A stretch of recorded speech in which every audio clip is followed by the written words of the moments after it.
Hey guys, Kristen here at Super ATV, and today we're going to talk about winches. Our Black Ops winch is great for custom applications and experienced installers, but what if you don't have the time or the know-how to get it done? That's why we've developed our Ready-Fit Black Ops Winch Kit. With the traditional Black Ops Winch Kit, you get everything you need to install your winch. If you're looking to install your solenoid in a custom location, or if you have an alternative battery placement, the universal wires give you more flexibility in where and how the parts can be mounted.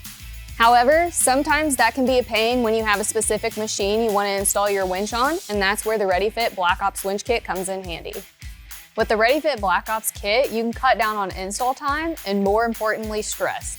The Ready-Fit Winch includes a pre-cut, pre-terminated wiring harness wrapped in split loom for heat resistance and protection. Because we've cut the wires to the exact right length to allow us to terminate the wires so you don't have to do any cutting or crimping, which can be a pain. Another great feature is that the solenoid is pre-wired and pre-mounted, and depending on your model, the winch will already be mounted to the winch plate. The split loom is great because wires that are loose and not cut to correct lengths are prone to damage and can brush up against hot components, which can cause issues. Our loomed wires will prevent those issues. So if you're interested in the original Black Ops or the Ready-Fit Black Ops Winch Kit for your model, check out the link in the description below. And don't forget to subscribe to our YouTube channel for winch installation videos and other great Super ATV content.